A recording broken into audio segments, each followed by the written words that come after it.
चारों तरफ अंधेरा, फिर एक पल में आसमान से गिरती रोशनी और उसके साथ गूंजती है जमीन हिला देने वाली आवाज। कक्ष के रण में कुछ बड़ा हो रहा है। चारों ओर से आती गाड़ियों की हेडलाइटें, ड्रोन की भनभनाहट, तोपों की गरज और हवा में उड़ता धूल का गुबार। ये सब किसी फिल्म का दृश्य नहीं बल्कि भारत की तीनों सेनाओं की हकीकत है।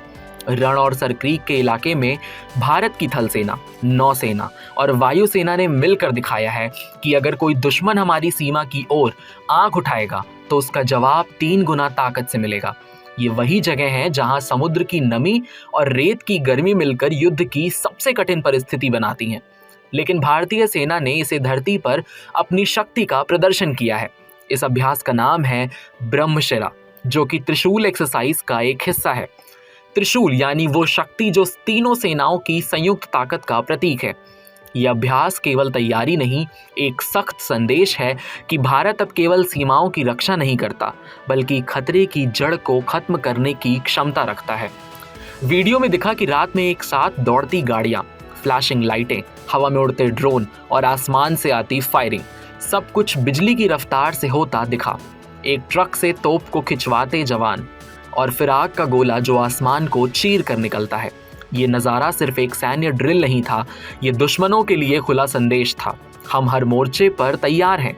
इस अभ्यास में तीनों सेनाओं के अलावा कोस्ट गार्ड और बीएसएफ की यूनिट्स भी शामिल थीं। यानी जमीन से लेकर समुद्र और हवा तक हर दिशा में भारत की तैयारी एकजुट है। इन सभी को एक जॉइंट कंट्रोल सेंटर से कमांड किया गया, जहां रियल टाइम इंटेलिजेंस शेयरिंग, निगरानी और स्ट्रैटेजिक कोऑर्डिनेशन चल रहा था। ये आधुनिक भारत की नई लड़ाई की परिभाषा है, जहां युद्ध सिर्फ बंदूकों से नहीं बल्कि तकनीक, डेटा और नेटवर्किंग से लड़ा जाता है। कक्ष के रण में ये अभ्यास इसलिए भी अहम है क्योंकि ये वही इलाका है जहां भारत पाकिस्तान के बीच कई बार तनाव की स्थिति बन चुकी है। सरक्रीक का इलाका हमेशा से विवाद का केंद्र रहा है, लेकिन इस बार भारत ने बिना कुछ कहे ही सब कुछ दिखा दिया। ये अभ्यास सिर्फ सैन्य नहीं था, ये भूगोल पर नियंत्रण का संकेत था। ये भारत की तरफ से साफ संदेश है कि हमारी सीमाएं हमारी गरिमा है और जो उन्हें छेड़ेगा उसे परिणाम भुगतना पड़ेगा। ये संयुक्त युद्ध अभ्यास भारत के डिकेड ऑफ ट्रांसफॉर्मेशन का हिस्सा भी है, यानी वो दशक जिसमें भारतीय सेना खुद को नए सिरे से ढाल रही है। टेक्नोलॉजी, आधुनिक संचार प्रणाली और स्मार्ट हथियारों के साथ अब भारत पुरानी शैली की लड़ाइयों से आगे बढ़कर नेटवर्क सेंट्रिक वॉरफेयर की दिशा में जा चुका है। इस अभ्यास से पहली बार सिविल एडमिनिस्ट्रेशन को जोड़ा गया ताकि किसी आपातकाल या युद्ध जैसे हालात में सेना और नागरिक के तंत्र का एक साथ काम किया जा सके। यानी भारत अब सिर्फ सैन्य रूप से नहीं बल्कि प्रशासनिक तौर पर भी युद्ध के लिए तैयार है। ड्रोन निगरानी, नौसैनिक पोतों की गश्त और सीमा पर विशेष बलों की तैनाती, सब कुछ एक मिशन की तरह अंजाम दिया गया है, क्योंकि भारत जानता है कि पड़ोसी देश की नापाक हरकतें कभी खत्म नहीं होंगी। लेकिन इस बार भारत की तैयारी अलग है। ये कोई रिएक्शन नहीं बल्कि प्री एक्शन है, यानी खतरा आने से पहले ही उसका इलाज।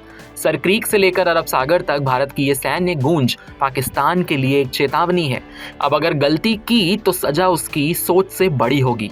कच्छ की धूल और समुद्र की लहरों के बीच जब भारत की तीनों सेनाओं की गर्जना गूंजती है तो संदेश साफ है कि सीमा हमारी आन बान और शान है, और जो इसे लांघने की सोच भी रखेगा उसे पछताना पड़ेगा।